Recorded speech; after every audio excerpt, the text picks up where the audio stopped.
Captain Lee Tae-min watched through the viewport as Kepler Station grew larger. The massive space station looked like a giant metal flower with dozens of arms reaching out into the darkness. Ships from across the galaxy docked at those arms, bringing trade and news from distant worlds. "Captain, we're cleared for Docking Bay 12, said his pilot, Kim Woo-jin. The young engineer had steady hands and a quick mind. Tae-min trusted him completely. "Take us in slowly," Tae-min replied. "I want to see what's happening on this station." Dr. Park So-young looked up from her tablet. She was the ship's doctor and scientist, always curious about new alien species. The station database lists 43 different species living here. That's more than any other station in this sector. As their ship, the UES Harmony, moved closer to the docking bay, Tae-min saw something that made him frown. Small, thin creatures were working outside the station, fixing broken panels and cleaning the hull. They wore simple work suits and moved with careful precision. But what bothered him was how the other aliens treated them. A group of large reptilian beings kicked one of the small workers as they passed. The worker fell but quickly got back up, continuing their job without complaint. Other aliens simply walked through the workers' work areas, forcing them to move aside. "Who are those small ones?" Tae-min asked. Dr. Park checked her database. "They're called Vani. The records say they're a servitor species. They do maintenance work and waste processing." "Servitor species?" Woo-jin asked. "What does that mean?"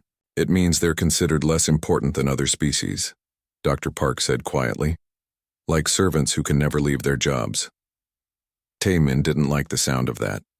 In his experience, judging someone by their size or appearance was usually a mistake. The Harmony docked with a soft thud. Tae-min gathered his crew and they walked onto the station. The main corridor was wide and filled with aliens of all shapes and sizes. Tall, blue-skinned Androrians discussed trade deals with insect-like Krex merchants. Floating gas bag creatures called Vorthak drifted overhead, speaking in musical tones. But the small Vani workers stayed close to the walls, carrying tools and waste containers. Their skin looked like crystal, with a faint inner glow. Their large eyes seemed to take in everything around them. When other aliens approached, the Vani quickly moved out of the way. "They're afraid," Dr. Park whispered. Tae-min nodded. He had seen that kind of fear before during the border wars. It was the fear of people who had been hurt too many times. They made their way to the cargo loading area to pick up their shipment. The area was busy with loading machines and workers. Most of the heavy work was being done by the Vani, who seemed to know exactly where everything needed to go. As Tae-min watched, he noticed something interesting. The Vani workers never spoke to each other, but they moved like they shared one mind. When one worker needed help, another was already there. When a machine started to malfunction, a Vani was fixing it before anyone else noticed the problem. How do they do that? Woo-jin wondered aloud. Before anyone could answer, angry shouts filled the air. A group of tall, scaled aliens in military uniforms were surrounding one of the Vani workers. Tae-min recognized them as hegemony soldiers. The hegemony believed they were better than all other species. "You damaged our cargo, Crystal Skin," the lead soldier snarled. He was twice the size of the small Vani worker. The Vani, a female by her size and build, held up her hands peacefully. She made soft, musical sounds, but the soldiers didn't have translators for Vani speech. "Are you trying to lie to us?" The soldier raised his fist. "Wait," Tae-min called out, stepping forward. "What's the problem here?" The hegemony soldiers turned to look at him. The leader's eyes narrowed when he saw Tae-min's human uniform. "This doesn't concern you, mammal. Go back to your little ship." "If someone's being threatened on this station, it concerns me," Tae-min said calmly. "I'm Captain Lee Tae-min of the United Earth Service. What's this about damaged cargo?" "This worthless Vani cracked one of our crystal containers," the soldier said. "These creatures are so clumsy they can't do simple work." Dr. Park stepped forward and knelt beside the fallen container. She examined it carefully with her scanner. "Captain, this container has stress fractures that are at least 3 days old. It was going to break no matter who touched it." The Vani worker made more musical sounds. Dr. Park activated her universal translator and adjusted it to pick up the higher frequencies. She says she tried to warn them about the cracks, Dr. Park translated. But they don't listen to Vani. Workers. The hegemony soldier's face turned darker. How dare you defend this slave against us? We are a founding member of the Galactic Council. And we're newer members who believe in treating people fairly, Taemin said. The damage wasn't her fault. I don't care. The soldier drew back his fist to hit the Vani worker. That's when Wu Jin stepped between them. The young engineer wasn't large, but he was quick. He caught the soldier's wrist before the punch could land. You don't want to do that, Wu Jin said quietly. The other hegemony soldiers moved forward, hands on their weapons. Several other aliens stopped to watch, but none moved to help. This is interesting, Dr. Park said loudly. A founding council species threatening violence over their own equipment failure. I wonder what the station commander would think about that. The lead soldier looked around and saw that crowds were gathering. He clearly didn't want this to become a bigger incident. This isn't over, he growled. The soldiers backed away, but their eyes promised trouble later. As the crowd dispersed, Taemin knelt beside the Vani worker. She was small, maybe 4 feet tall, with crystal-clear skin that showed the flow of some kind of energy underneath. Her large eyes were the color of deep space. Are you hurt? He asked. The worker looked surprised that he was speaking to her. She made more musical sounds and Dr. Park translated. She says her name is Silandra. She's thanking us, but she's also warning us. She says the hegemony soldiers will try to hurt us now. Let them try, Wu Jin said. We don't abandon people who need help. Silandra's eyes grew wider. She spoke again and Dr. Park's translator picked up her words. She says no one has ever helped a Vani before. She wants to know why we did it. Taemin looked at the small being and saw intelligence in her eyes, along with years of pain and fear. But now there was also something new. Hope. Because it was the right thing to do, he said simply. Where we come from, we help people who need it. Silandra made a sound that the translator couldn't interpret, but Dr. Park smiled. I think that was laughter, she said. Happy laughter. As they watched, other Vani workers began to gather around Silandra. They all stared at the humans with curiosity and wonder. None of them had ever seen aliens defend a Vani before.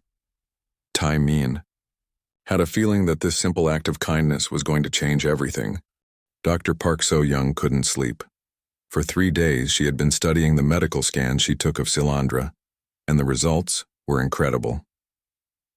The Vani worker was still aboard the Harmony, recovering from bruises left by the hegemony soldiers. But what Dr. Park discovered was far more important than treating injuries. Captain, you need to see this, she called as Taemin entered the medical bay. Silandra was sitting on the examination table, her crystal skin glowing softly in the dim light. She had been teaching Dr. Park simple words in her musical language, and the doctor had been sharing human words in return. What did you find? Taemin asked. Dr. Park pulled up a holographic display of Silandra's brain scan. Her neural structure is unlike anything I've seen. She has additional brain sections that seem designed for processing multiple types of information at once. And look at this. She pointed to patterns of activity flowing through Silandra's nervous system. She's not just thinking with her brain. Her entire body is like a living computer. The crystal formations in her skin aren't just for show. They're processing electromagnetic information from the environment. Silandra spoke in her musical voice, and the improved translator converted her words. She says all Vani can do this. They call it feeling the ship's heartbeat. What does that mean? Taemin asked. Dr. Park ran another scan while Silandra concentrated. The readings showed energy patterns flowing from her body toward the ship's systems. She can sense the electromagnetic fields from our engines, life support, even the data flowing through our computers. That's how Vani workers know about problems before anyone else does. Wu Jin entered the medical bay carrying a data pad. Captain, we have a problem. Commander Yoon Jae-hoon from Earth Command just arrived. He wants to speak with you immediately. Taemin sighed. He had been expecting this visit ever since word got out about their confrontation with the hegemony soldiers. Take care of our guest, he told Dr. Park, and keep studying those scans. I think there's more to learn. Commander Yoon was waiting in the cargo bay with 2 other officers. He was a stern man with gray hair and cold eyes. "Captain Lee, what do you think you're doing?" "My job, sir. Protecting civilians from violence." "Your job is to follow orders and avoid diplomatic incidents," Yoon snapped. "The hegemony has filed a formal complaint with Earth Command. They say you interfered with their lawful disciplining of a servitor species." "The Vallani aren't property," Timon said firmly. "They're intelligent beings. According to Galactic Council law, they are a servitor species. That means they have no legal rights beyond basic survival needs." Yoon handed him a data pad. "You're ordered to return the Vallani worker to station security and issue a formal apology to the hegemony." Taman looked at the orders but didn't take the pad. "I refuse." "You refuse?" "Captain, this is a direct order from Earth Command." "Then Earth Command can court-martial me," Taman said. "I'm not handing over someone who asked for help." Commander Yoon's face turned red. "You're risking your career over a waste-processing alien." "I'm risking my career because it's the right thing to do." Before Yoon could respond, alarms began blaring throughout the station. Emergency lights flashed as an automated voice announced, "Hull breach in Section 7. All personnel evacuate immediately." Through the cargo bay windows they could see small figures in work suits moving toward the damaged section. The Vallani workers were heading straight into danger. "They're going to fix it," Woojin said with amazement, "while everyone else is running away." Dr. Park's voice came over the communication system. "Captain Silandra wants to speak with you. She says it's urgent." They hurried to the medical bay, where Silandra was standing with her hand pressed against the wall. Her crystal skin was glowing brighter than before, and her large eyes were filled with sadness. "She's listening to the station," Dr. Park explained. "She can hear the damage through the electromagnetic fields." Silandra spoke, and her words came through the translator with careful precision. "The breach is not an accident. Someone planted an explosive device. My people are walking into a trap." "Who would do that?" Yoon demanded. Silandra's glow dimmed as she spoke again. "The same ones who destroyed our world. The same ones who scattered my people across the galaxy, like broken glass." Dr. Park's translator struggled with the next words, but the meaning was clear. Silandra was telling them about the Vallani homeworld. 800 years ago, we were explorers and builders," the translation continued. "We created ships that could travel between stars using quantum harmonics. We built cities that sang with the voice of the planet itself. We shared our knowledge with any species that asked for it." The story that followed made Tai Min's blood run cold. The Vallani had been too successful, too advanced. Other species grew jealous and afraid. The Galactic Council's founding members had made a secret agreement. "They said we were dangerous," Silandra continued. "They said our technology could destroy the balance of power. So they united against us. 17 different species attacked our homeworld at the same time." "That's impossible," Commander Yoon said. "The Council wouldn't allow genocide." "The Council ordered it," Silandra replied. "They called it aggressive pacification. They destroyed our cities, our ships, our libraries. They killed billions of my people and scattered the survivors." Dr. Park was recording everything. "She's saying that the surviving Vallani were deliberately separated and their children were raised without knowledge of their true history. For 800 years, we have been slaves," Silandra said. "We remember our past in songs that we sing only in the darkest places. We remember because we hope that someday someone will listen." The station alarm stopped suddenly. A new voice came over the communication system. "Attention all personnel. The hull breach has been repaired by Vallani work crews. Normal operations may resume." Silandra's skin dimmed further. 3 of my people died stopping the explosion. They knew it was a trap, but they went anyway. They always go anyway." "Why?" Dr. Park asked gently. "Because if we don't, others will die, and we are tired of death." Commander Yoon was staring at Silandra with a strange expression. "You're saying the Galactic Council deliberately destroyed your civilization?" "Not just destroyed, erased. Your databases list us as a servitor species that evolved recently. They say we have no history, no culture, no achievements. It is a lie built on the bones of our ancestors." Wu Jin had been quietly working at a computer terminal. Captain, I've been checking the station's maintenance records. In the past year, Vallani workers have prevented 47 major accidents, stopped 12 equipment failures that could have killed hundreds of people, and improved efficiency by 30%. But none of it is officially recorded. Because we are not supposed to be intelligent, Silandra explained. We are supposed to be simple creatures who work by instinct. If others knew the truth about our abilities, they would fear us again. Dr. Park looked at her medical scans with new understanding. The neural enhancements, the electromagnetic sensitivity, the ability to work in perfect coordination.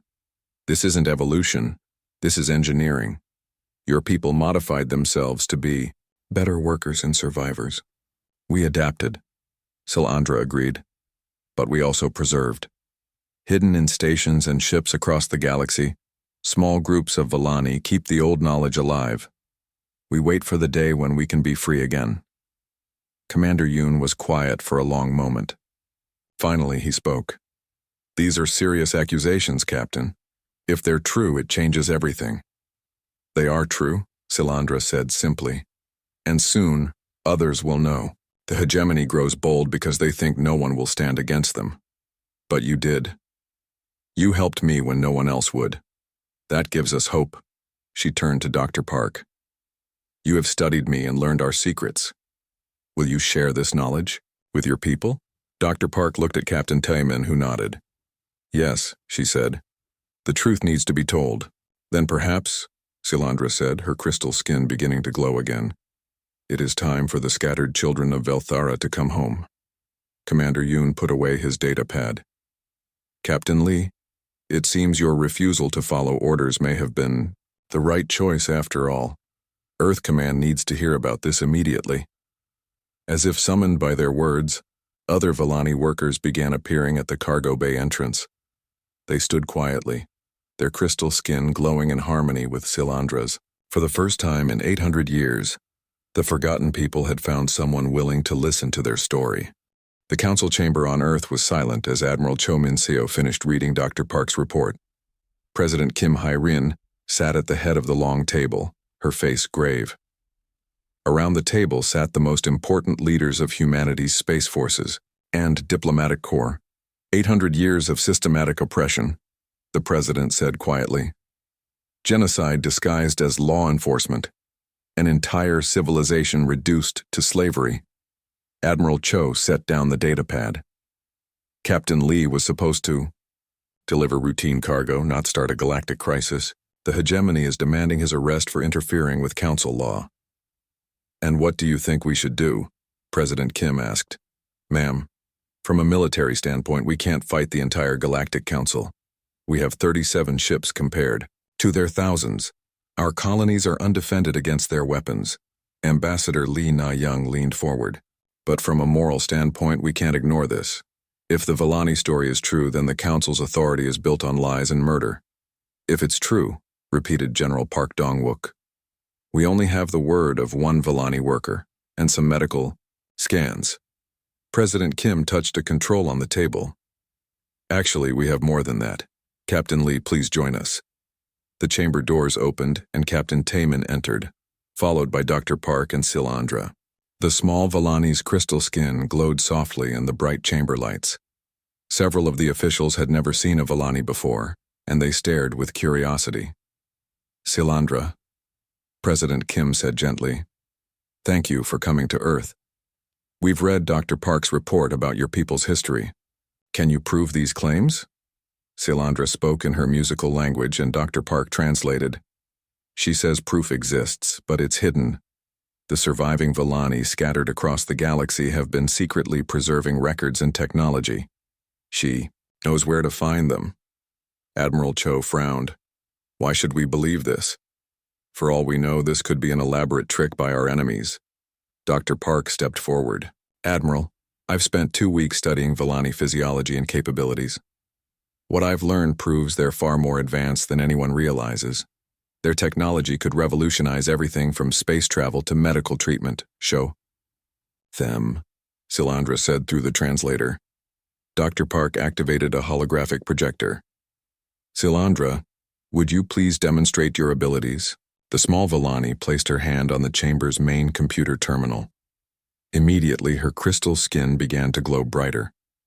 Data streams appeared in the holographic display, showing the flow of information through Earth's entire communication network. She's reading our global data network just by touching one terminal, Dr. Park explained. She can process information at speeds our computers can't match, and she can do it without any external equipment. General Park whistled softly. That's impossible. Our security systems should prevent any unauthorized access.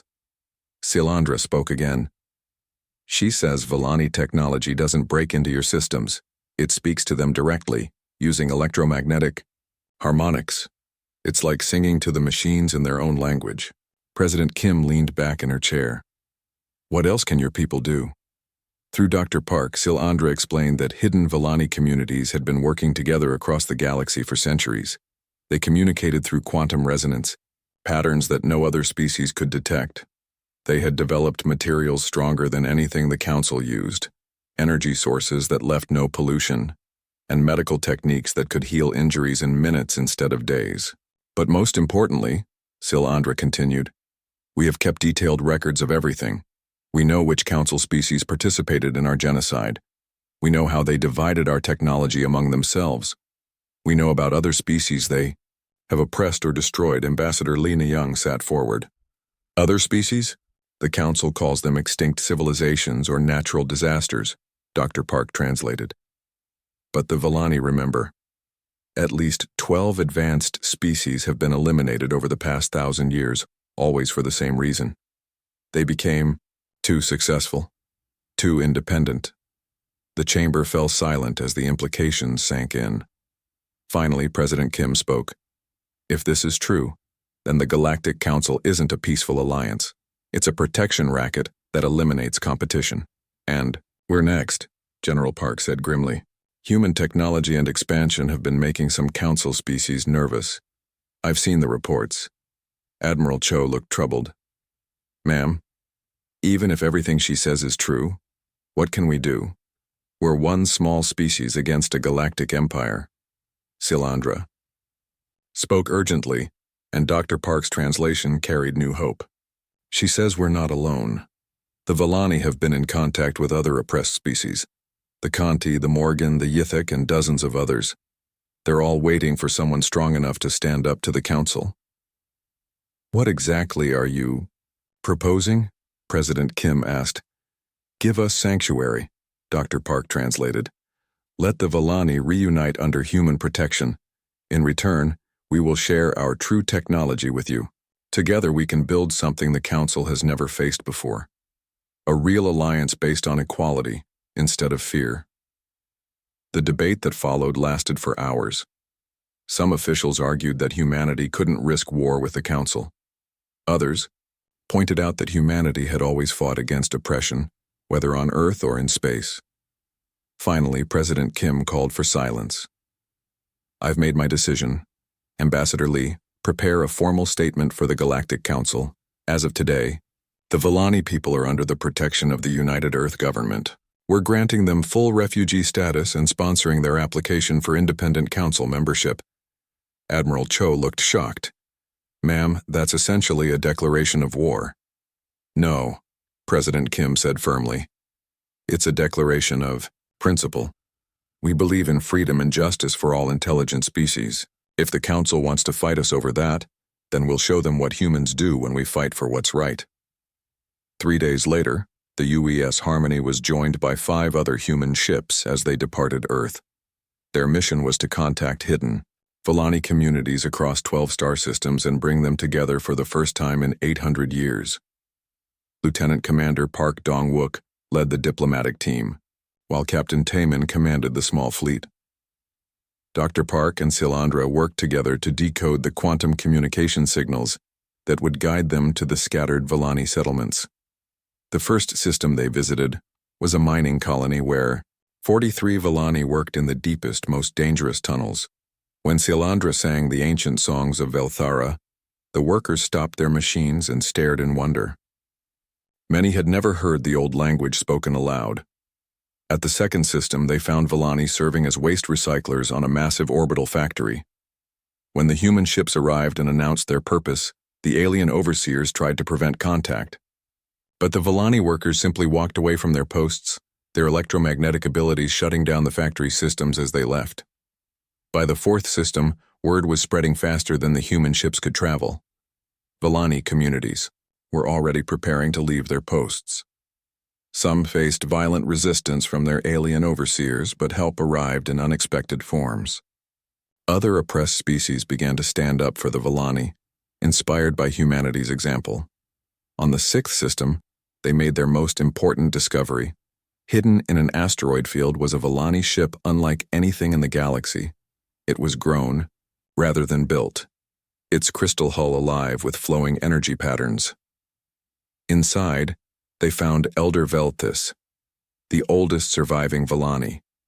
The Elder was ancient even by Vani standards, her crystal skin deep blue with age. She had been waiting, for centuries, for this moment. Through Dr. Park's translation, she spoke words that would change galactic history. The children of Velthara have been scattered like seeds in a dark wind. But seeds can grow, even in the hardest ground. Now the season of growth has come, and we will show the galaxy what we have learned in our long exile. But their mission of reunification was interrupted by urgent news from Earth. The Galactic Council had issued an ultimatum: abandon the Vani or face the consequences. 3 massive council fleets were moving toward human space. It begins, Elder Velthis said simply. The same pattern they have used for 1,000 years. First threats, then isolation, then destruction. But this time will be different. How? Can you be sure? Captain Taman asked. The Elder's crystal skin brightened until it was almost too bright to look at. Because this time, they face humans. And humans, we have learned, do not abandon their friends. As the human ships raced back toward Earth, carrying hundreds of reunited Vani, the galaxy held its breath. For the first time in centuries, someone had challenged the Council's authority. The forgotten people had found their voice again, and they were no longer alone. The trade embargo hit human space like a hammer blow. Within days, supply shipments stopped arriving at human colonies. Alien merchants who had traded with humans for years suddenly refused to answer communications. The message was clear: abandon the Vani or starve. But President Kim Hyrin had expected this. In secret meetings with human colony leaders, she had prepared for economic warfare. Emergency supply runs began immediately, using human ships to carry food and medicine to isolated settlements. On the orbital station above New Seoul Colony, Commander Bang So-jin watched the long-range scanners with growing concern. 3 massive fleets were approaching human space, each one larger than humanity's entire navy. How long until they arrive? She asked her communications officer. The hegemony fleet will reach us in 6 hours, Lieutenant Ryu Sun-hee replied. The Krek swarm follows 12 hours behind them, and the Androrian battle group is 2 days out. Bang So-jin nodded grimly. New Seoul was humanity's newest colony, home to 2 million settlers. It was also the most vulnerable target, far from Earth's defenses. In the colony's underground command center, she met with Dr. Ryu Sun-hee, who had been working with the relocated Vani to understand their technology. The small, crystal-skinned beings moved through the human facility like living light, their bodies glowing as they interfaced with the defense systems. What can you tell me about our new capabilities? Bang So-jin asked. Dr. Ryu pulled up a holographic display. The Vani have been modifying our shields and weapons for the past 3 weeks. They say our technology is like a beautiful song that's missing half the notes. What does that mean in practical terms? It means we're about to surprise some very arrogant reptiles, said a new voice. They turned to see Elder Velthis entering the command center. The ancient Vani's crystal skin was darker now, showing her age, but her eyes burned with fierce intelligence. Elder, you should be resting, Dr. Ryu said with concern. I have rested for 800 years, the elder replied through her translator. Today, the children of Velthara fight back. The hegemony fleet emerged from hyperspace, exactly on schedule. 30 massive warships, each one capable of destroying a city. Their commander, Admiral Thrextar, had conquered 17 worlds for the Council. He expected the humans to surrender immediately. Instead, he received a communication from Commander Bang So-jin. This is New Seoul Defense Command. You are in violation of human territorial space. Withdraw immediately or face the consequences. Admiral Thrextar's laughter echoed across his bridge. Foolish mammals. You dare threaten the might of the hegemony? We have come to collect the Vallani criminals you harbor and punish your insolence. The Vallani are under human protection, Bang So-jin replied calmly. If you want them, you'll have to go through us. So be it. All ships, prepare to demonstrate the price of defying the Council. The hegemony ships opened fire with plasma cannons that could melt through asteroid belts. The beams lanced out toward New Seoul's orbital defenses, expecting to see them vaporized instantly. Instead, something impossible happened. The plasma beam struck New Seoul's shields and simply disappeared. Not reflected, not absorbed, but completely neutralized as if they had never existed. What? Admiral Thrextar snarled. All ships, concentrate fire on their main station. The entire hegemony fleet unleashed their full firepower, enough energy, to destroy a small moon hammered against New Seoul's defenses. The shields flickered and sang with harmonious tones, but they held. On the station, Elder Velthus placed her hands on the defense console. Her crystal skin blazed with inner light as she channeled power through the modified human systems. Impossible, Admiral Thrextar muttered. No shields can withstand that much firepower. You never understood our technology, Elder Velthus spoke through the communication system, her words translated by Dr. Ryu. You stole our equipment but not our knowledge. You learned to use our tools but never to create them. The hegemony ships began moving closer, preparing for a boarding assault. They had always relied on superior firepower to win battles. When that failed, they used overwhelming numbers. Commander, Lieutenant Ryu reported, the Vallani are asking permission to activate the second phase. Bang So-jin looked at Elder Velthus. What's the second phase? We show them what 800 years of hidden development can accomplish, the Elder replied. Do it. New Seoul's orbital defenses began to change. What had looked like standard human weapons platforms suddenly unfolded like flowers blooming. Crystal formations grew along their surfaces, pulsing with the same inner light as Vallani skin. The weapons that emerged were unlike anything in galactic databases. Instead of firing energy beams or projectiles, they sang. The harmonic frequencies struck the hegemony ships and resonated through their hulls. Metal began to vibrate, then crack, then simply fall apart at the molecular level. The massive warships that had conquered worlds for the Council began breaking apart like toys. Retreat! Admiral Thrextar screamed. All ships retreat immediately. But it was too late. The Vallani weapons didn't just destroy ships, they disabled them. Hegemony crews found their weapons offline, their engines dead, their life support systems failing. They were forced to send out distress calls and beg for rescue.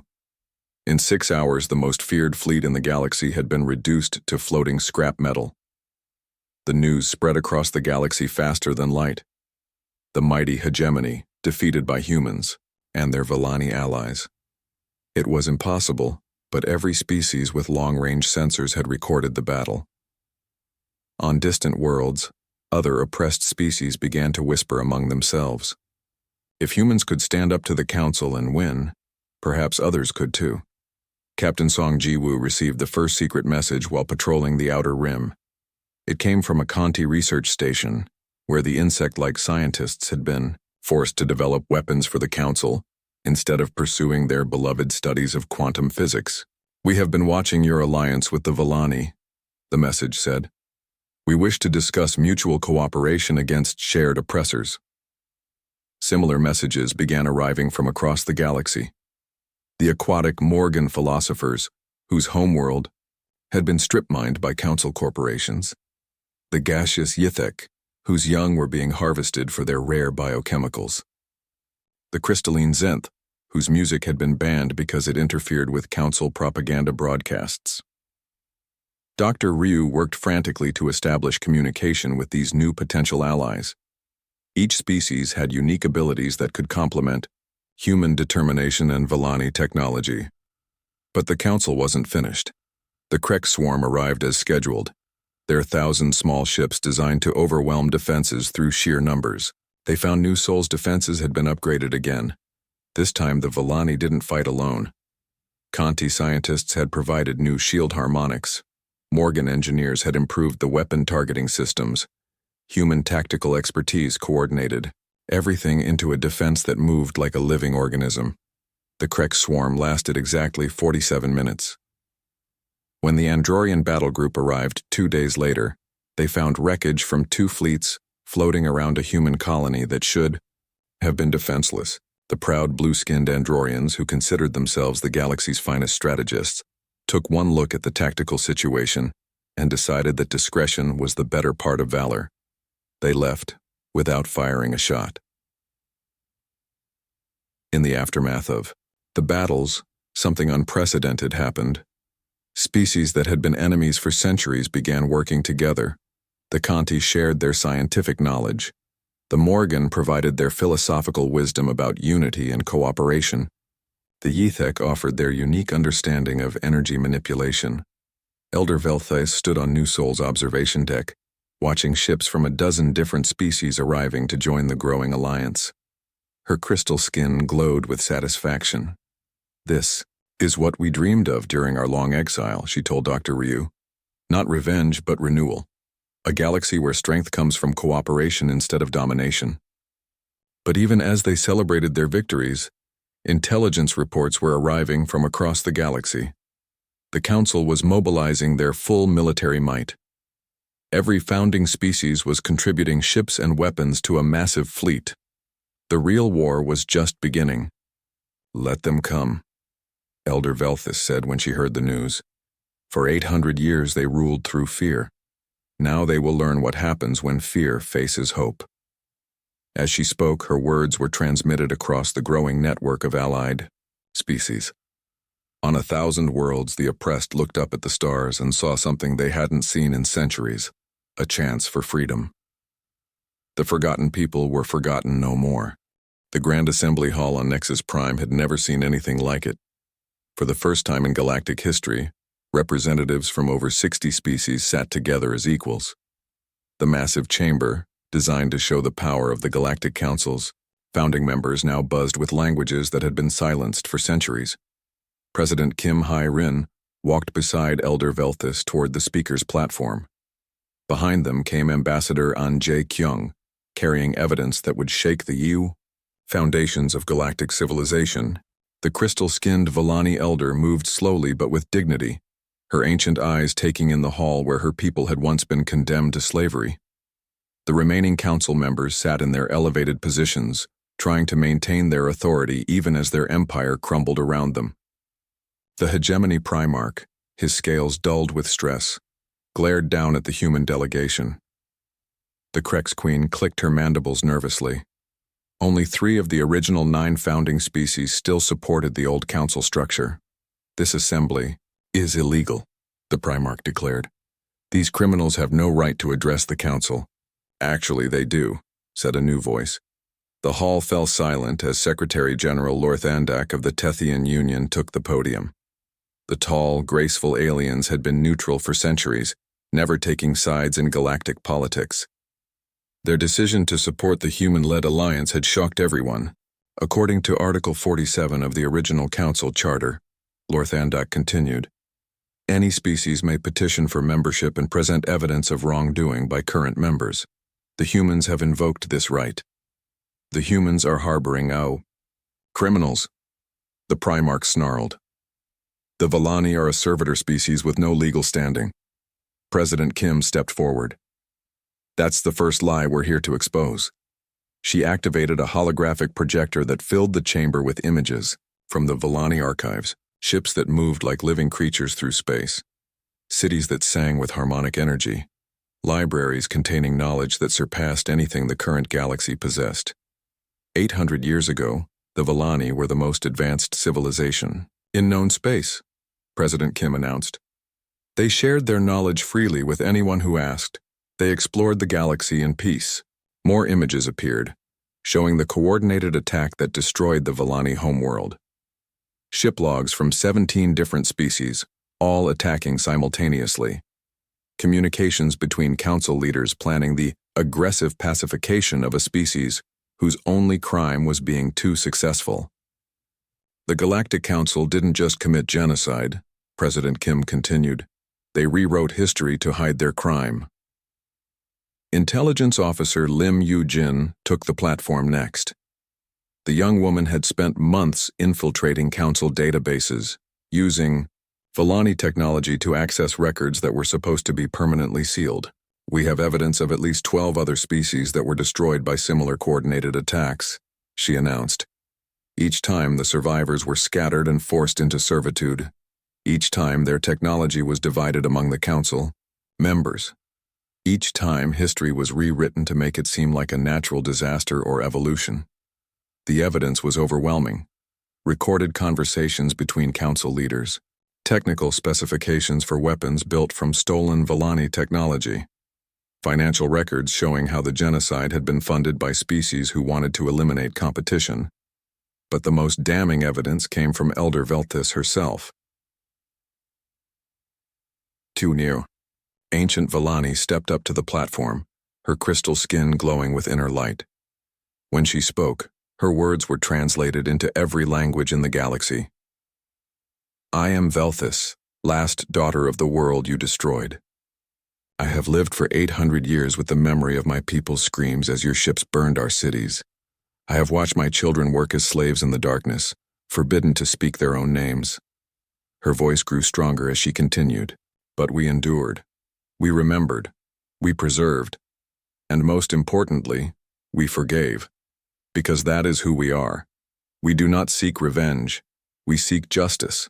She gestured toward the human delegation. These people showed us kindness when no one else would. They risked everything to help strangers they barely knew. They proved that the galaxy could be better than it is. The Primarch tried to interrupt, but his words were drowned out by a sound no one had heard before. Thousands of voices singing, in harmony. Throughout the galaxy, every Vani was singing the same ancient song, their voices carried by quantum resonance across impossible distances. The song told the story of their world, their loss, their hope, and their forgiveness. Even the universal translators struggled to convey the emotional depth of the music. In the assembly hall, beings who had been enemies for centuries found themselves weeping openly. When the song ended, the silence was absolute. Prosecutor General Kang Do-hyun stood up slowly. He had been the council's chief legal officer for 30 years, devoted to maintaining order and stability. But the evidence before him was undeniable. In 30 years of service to this council, he said quietly, I believed we represented justice and civilization. Today I learn that we have been built on lies, theft, and murder. He turned to face the remaining council members. By the authority vested in me by the original council charter, I hereby dissolve this governing body and call for the immediate establishment of a new galactic authority based on the principles of equality and justice. The hall erupted in chaos. Some species cheered. Others protested. The hegemony Primarch roared about treason and demanded military intervention. But it was too late. Across the galaxy, the truth was spreading faster than any military force could. Stop it. Species that had been oppressed for centuries were rising up. Council bases were being abandoned. Military commanders were refusing orders to attack civilian populations. The old order was collapsing under the weight of its own corruption. In the weeks that followed, a new structure began to emerge. The Galactic Alliance was founded on principles that seemed revolutionary, but were actually quite simple. Every species was equal, technology would be shared freely, and conflicts would be resolved through discussion rather than warfare. Elder Velthis was chosen as the first speaker of the HFY Alliance, with President Kim serving as deputy speaker. But the real power lay in the Council of Equals, where every member species had an equal voice regardless of size or military strength. The transformation wasn't easy. Some species refused to give up their old privileges. The hegemony retreated, to their core worlds and declared independence from galactic authority. A few others followed them into isolation, but most species embraced the new system. The benefits were immediate and obvious. Vani technology began flowing freely to any species that requested it. Diseases that had plagued civilizations for millennia were cured in months. Energy scarcity became a thing of the past, as clean, abundant power sources were shared across the galaxy. Captain Lee Taman found himself commanding the first joint exploration fleet in galactic history.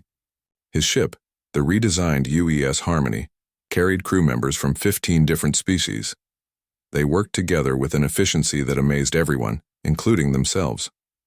Dr. Park So-young established the Interspecies Medical Institute on the rebuilt world of Nouvelle Thara. The planet that grew from Vani biotechnology was a wonder to behold, its cities alive with the same harmonic energy that flowed through their creators. Medical students from across the galaxy came to learn from the masters of biological harmony. Ambassador Silandra became the first Vani to address the old council chambers on Nexus Prime as an equal. Her words were broadcast across the galaxy. We have learned that strength comes not from standing above others, but from lifting them up beside us. The most remarkable change was in how species interacted with each other. The old system of dominance and submission was replaced by cooperation and mutual respect. Trade flourished because it was based on fair exchange rather than exploitation. Scientific advancement accelerated because knowledge was shared instead of hoarded. 10 years after the first confrontation on Kepler Station, Captain Taman stood on the bridge of the Alliance flagship Unity, watching the launch of the first transgalactic exploration mission. The massive ship was a work of art as much as engineering, its hull grown from living Vani crystal and powered by Conti quantum harmonics. "It's beautiful," said Commander Wu Jin, who now served as the ship's chief engineer. "It's hope made manifest," corrected Elder Velthus, who had chosen to spend her final years exploring the galaxy she had helped to free. As the Unity departed for unknown regions beyond the galactic rim, its crew included descendants of species that had once been enemies. Human children played with young Vani in corridors lit by bioluminescent Morgan art. Conti scientists shared their latest discoveries with Yethek philosophers. The galaxy had learned an important lesson. True strength came not from conquest, but from connection. Not from fear, but from friendship. Not from taking, but from giving. The Vani had been forgotten for 800 years, but they had never forgotten the most important truth of all, that every intelligent being deserved dignity, respect, and the chance to reach for the stars. And humanity had proven that sometimes all it takes to change the universe is one person willing to say, "That's not right, and I'm going to do something about it." In the end, the forgotten race had gained more than friends.